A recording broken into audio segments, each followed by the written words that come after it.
Si logra este dominio pleno, esta virilidad consumada, esta ética de la virilidad bien trabajada, bien asentada, entonces tenemos a un sujeto que puede gobernar la polis. Él es el más indicado para ejercer un cargo político y público. Solo esa persona puede ejercer un cargo público, pues aquella persona hedonista que no se controla a sí mismo, ni a su familia, ni a las demás personas en la polis, solo aquel que ejercía todo este dominio tenía un acceso a la verdad, a su propia verdad, claro está, y a su vez a la libertad. Solo el que podía completar o hacer el círculo perfecto en esta dinámica de los placeres podía ser verdaderamente libre.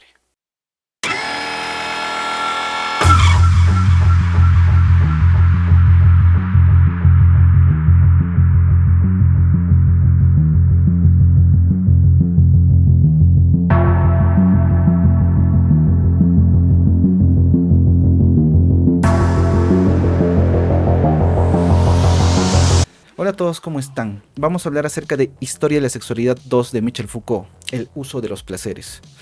Vivimos en una sociedad contemporánea sumamente hedonista. El trabajo es realmente agobiante, preocupante, hay una carga laboral excesiva, las personas están pues sumamente estresadas, llegan incluso a límites depresivos y el único consuelo que parece existir a esta existencia realmente agotadora o trágica es el consumo, excedernos, convertirnos en hedonistas en el sentido estricto de la palabra. Si tenemos que comer, pues no comemos lo necesario, nos tenemos que exceder, comemos comida chatarra en cantidades excesivas. Si tenemos que beber, no lo hacemos de maneras, digamos que moderadas, tenemos que embriagarnos hasta el límite de perder el conocimiento 1, 2, 3 días seguidos. El consumo de sexo también es ampliamente difundido por las plataformas mediáticas. No solamente el consumo que podríamos decir que tenemos en la vida cotidiana con nuestras parejas, enamoradas o qué sé yo, sino el consumo sexual mediante pues la prostitución. Ahora la pornografía es uno de los elementos semióticos técnicos más invasivos en nuestras vidas. Consumimos mucha pornografía, inclusive la pornografía también está llegando hasta ciertos límites, explorando en lugares que antes no lo había hecho tanto por cierto conservadurismo, vayamos a decirlo. En ese sentido, la misma pornografía pues está invadiendo lugares cada vez más extraños. La Deep Web, por ejemplo, ya nos lleva al consumo de sexo completamente, digamos, transgresor y hasta abominable, ¿no? En ese sentido, este ritmo de vida en el cual estamos actualmente se ve pues como realmente preocupante. Tenemos esa carga nosotros, ese imperativo de consumir, agotar nuestra existencia en el consumo, en la excitación del cuerpo.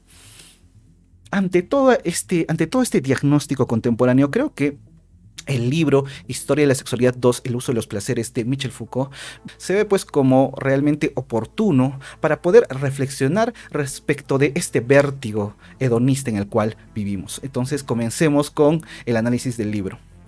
Ahora, lo primero que nos menciona Foucault es de qué trata el libro. El libro trata de una historia de la problematización del sujeto respecto del uso de sus placeres. Una problematización, o sea, el sujeto estaría problematizando, pensando, especulando, dudando, tratando de encontrar un lugar apropiado a esos placeres que pues se le presentan en la vida cotidiana. El contexto en el cual Foucault realiza esta historia de la problematización es en la antigua Grecia. Ahora, en Grecia el contexto moral, ético, era muy distinto al que vivimos en la época contemporánea. Mientras en la actualidad la moral está completamente distanciada y escindida de la ética, ello quiere decir que existe una moral externa, un poder externo donde esta moral cuadricula pues los comportamientos, distinguiéndolos entre los comportamientos buenos y premiados de los prohibidos o transgresores. Esta distinción es pues, categórica, incluso la medicina lo hace de una manera un tanto más radical, dividiendo entre lo normal y lo anormal. Esta fuerza externa de todos estos códigos invaden a nuestra subjetividad y lo que ocurre es lo siguiente, que nosotros nosotros, o bien nos amoldamos a esta fuerza externa o transgredimos en alguna medida estas leyes o las distorsionamos, las torcemos. Pero al transgredirlas y distorsionarlas, lo que sentimos pues es una grandísima culpa. Sin embargo, en el contexto griego lo que ocurría era lo siguiente: la moral no se veía como esa fuerza externa que es completamente arrolladora o cruel, sino más bien como una serie de códigos a los cuales uno puede llegar o tiene que llegar, pero a la manera de una ostentación, a la manera de un lujo. O sea, las personas que tenían una categoría moral correcta ostentaban esa moralidad como un estandarte, como una insignia. ¿Me entienden? Entonces, no era un imperativo, una fuerza externa que te arrollaba, era un lugar al que uno quería llegar, pretendía llegar para sentirse pues prestigioso dentro de la sociedad. Por otra parte, la ética estaba pues en una relación muy dinámica con esta moral. La ética se pensaba en función del dominio de uno por uno mismo. La manera como nosotros, tratando de llegar a esa plenitud moral, gestionamos nuestros placeres, dominamos nuestro cuerpo y nuestros apetitos. Esa sería la única manera en la cual dominaríamos nuestra propia existencia, el dominio de uno por uno mismo. En este sentido, ética y moral no están extrapolados o escindidos, sino más bien están fluyendo. La problematización que tenían los griegos respecto de sus apetitos era de gravitante importancia. Esta problematización se llevaba a cabo mediante 4 conceptos o 4 maneras de poder gestionar nuestros placeres y nuestro cuerpo. Las 4 serían la afrodisia, la encrateia, la chéresis y la asquesis. Comencemos por la afrodisia. ¿Qué es la afrodisia? Para entender mejor este concepto tenemos que entender primero 3 conceptos previos. Primero, el deseo. ¿Qué es el deseo? Es aquel pensamiento detonante que impulsa al cuerpo a que realice una determinada actividad. Ahora, el acto vendría a ser aquella práctica que realizamos para satisfacer o sofocar el apetito o el deseo. Por ejemplo, comer, ¿no? O sea, tenemos el deseo o el apetito de comer. En nuestra mente se visualiza un plato de comida. Entonces, buscamos el plato de comida, lo compramos y comenzamos o procedemos a comerlo. El placer vendría a ser la satisfacción que sofoca dicho apetito. En el acto de ir comiendo, en la práctica de ir comiendo, el apetito se va disminuyendo. Esa carga de deseo que estaba pues inflada en nuestra subjetividad comienza a apaciguarse y a sofocarse. La afrodisia vendría a ser aquella fuerza o dinámica fluctuante entre deseo, acto y placer. Aquella dinámica que hace circular estos 3 conceptos en su seno. Es una fuerza vital, una energía que tenemos. Por otro lado está pues la encrateia. ¿Qué es la encrateia? Es el dominio de uno por uno mismo, como ya mencioné. Acá estaríamos en el nivel ético.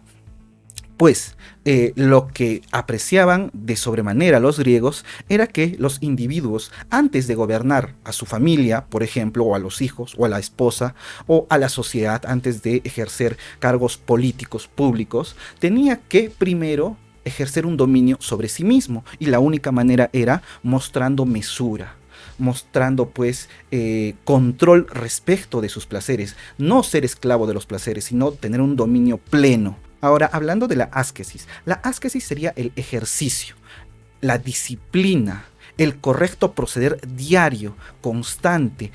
Nunca perder el paso para lograr un objetivo determinado. El objetivo sería pues el control de uno por uno mismo. Pero para llegar a ese nivel que está pues en el lugar elevado, en un lugar lejano aún, necesitamos todo un camino de disciplinamiento, de autovigilancia, de autocontrol. Ese autocontrol, la autovigilancia vendría a ser la asquesis, el ejercicio diario y continuo para lograr ese dominio de uno por uno mismo. El último sería la chéresis. La chéresis sería la técnica, la manera cómo vamos a lograr el dominio de uno por uno. Esa técnica, a su vez, se divide en tres modalidades. Una sería la necesidad, la otra sería la de momento y la última sería la de estatuto. ¿Qué es una necesidad? Por ejemplo, tengo hambre y pues como lo necesario para sofocar ese hambre, para que el cuerpo se revitalice y pueda tener energía. Pero la necesidad tiene dos excesos. Por un lado está el exceso de plétora y por el otro el exceso de extravagancia. El exceso de plétora vendría a ser el hecho de atiborrarnos de comida, por ejemplo. No sería solamente sofocar la necesidad, sino excedernos en el consumo, llenarnos, sentirnos repletos, atiborrados de un determinado placer, sea sexual, sea bebida, sea comida. El otro exceso de la necesidad sería el de la extravagancia. Con extravagancia nos referimos al hecho de estar siempre en una búsqueda constante de nuevas maneras de generar placer.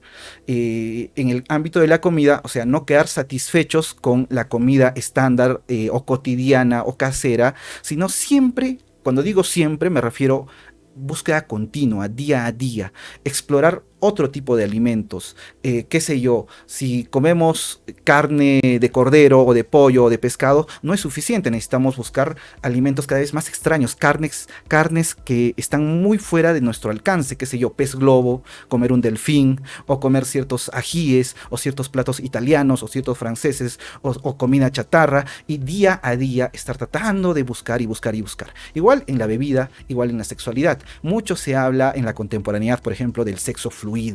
Y se piensa pues que el sexo fluido consiste en que una persona, si bien puede ser heterosexual, puede al día siguiente ser homosexual, al día siguiente ser pansexual y al día subsiguiente transexual y así y así y así, entrar en un vértigo de sexualidades distintas y cambiarse de sexualidad como uno se cambia en la vida diaria de ropa. Y de eso no se trata. No se puede lograr eso. Es algo absurdo. Pero hay muchas personas que intentan pues lograr ese tipo de extravagancias. Respecto de la chéresis del momento, estaríamos hablando de que los placeres no pueden ser desarrollados a toda hora, en todo lugar, sino que los placeres tienen el momento adecuado. Para los griegos era importante que el individuo pueda seleccionar el momento exacto para comer, el momento oportuno para beber, la estación del año precisa para tener más actividad sexual, o bien seleccionar si su actividad sexual es preferible durante el día o durante la noche. O la edad incluso de las personas. ¿Cuál es la edad apropiada para poder concebir una familia o una prole, o simplemente para satisfacer el cuerpo? Ahora voy a hablar de 3 ejemplos que pone Michel Foucault para poner en práctica los conceptos previamente señalados. La primera escala es la escala de la intimidad, donde el sujeto pone en práctica estos conceptos en relación a sí mismo. En la segunda escala vamos a hablar del sujeto ejerciendo su dominio ya no respecto de sí mismo, sino respecto de su familia, de su mujer y de sus hijos. En la tercera escala vamos a llegar a la erótica, donde el sujeto hará uso de sus placeres en relación a un otro similar, que vendría a ser otro sujeto masculino en la polis, en el espacio público. Vayamos primero con la dietética, la primera escala, la de la intimidad. En la escala de la intimidad, el sujeto se encuentra en soledad, con sus propios placeres. En esa soledad, él tiene pues que modelar, ajustar, sintonizar el uso de sus placeres como mejor le convenga, para poder domesticar esa fuerza vital, esa afrodisia que es pues un vértigo, una energía que quiere siempre estar descargándose. Para ello necesita pues una técnica, como habíamos hablado en la chéresis. Eso quiere decir que este sujeto en relación con su propio cuerpo tiene que encontrar la circunstancialidad del placer, la mejor circunstancia para descargar el placer, el apetito. Ahora, ¿de qué manera logra esto? Tiene que encontrar el lugar apropiado, el momento apropiado y el objeto o sujeto apropiados. Cuando me refiero al lugar, me refiero al hecho de encontrar ese espacio específico para que el placer pueda desfogarse de la manera más bella y estética posible. ¿Qué sé yo? Tiene que pensar, pues, por ejemplo, lo hago dentro de casa, lo hago en un entorno natural, lo hago en una habitación específica, lo hago tal vez en un paisaje, en una cumbre de un cerro, a orillas de un lago. Hay muchos lugares donde alguien puede pues, poner en práctica el uso de sus placeres. Referente al tiempo, como ya mencioné anteriormente, se tiene que ver la estación del año, la hora apropiada, si es de día o si es de noche. Y respecto del objeto o el sujeto, ¿con qué elemento lo voy a hacer? Ayudado de repente de un cepillo, de, qué sé yo, alguna serie de plantas aromáticas, frutos, juguetes sexuales, o de sujetos específicos también, ¿no? Tal vez prefiero que los domingos sea pues el día apropiado para el sexo marital institucional, pero prefiero los sábados para el sexo pues en la ciudad, ¿no? Con las etairas del pueblo, y otro día para los muchachos, ¿no? Los adolescentes, porque obviamente los griegos sí tenían ese tipo de contactos, los adolescentes tenían plena podían ejercer su voluntad para tener contactos sexuales con personas adultas.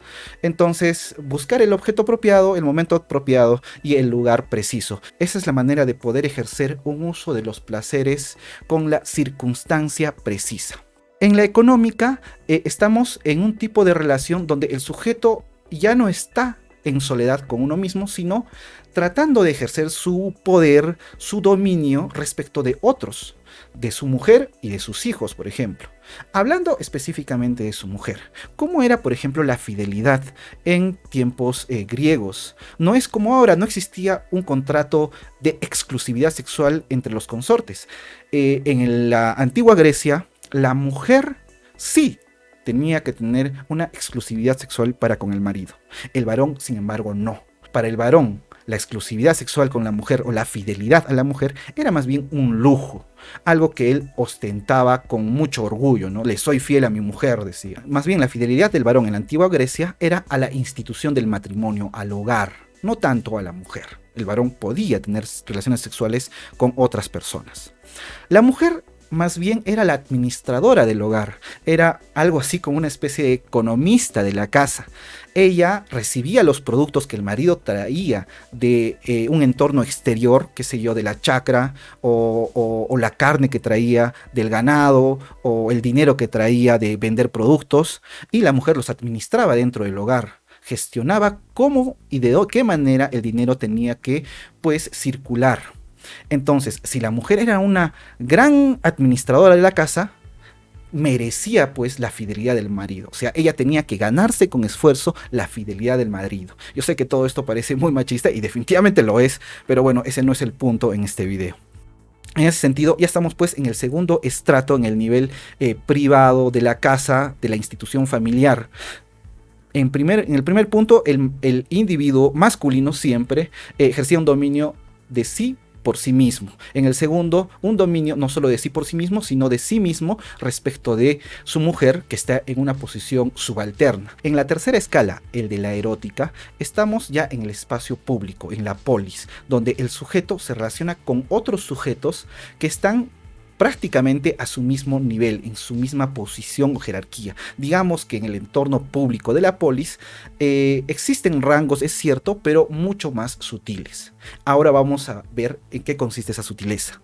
Por una parte están los llamados muchachos o adolescentes. Ellos están en un rango todavía inferior al de los adultos. En ese sentido, los adultos tienen que seducir a los muchachos.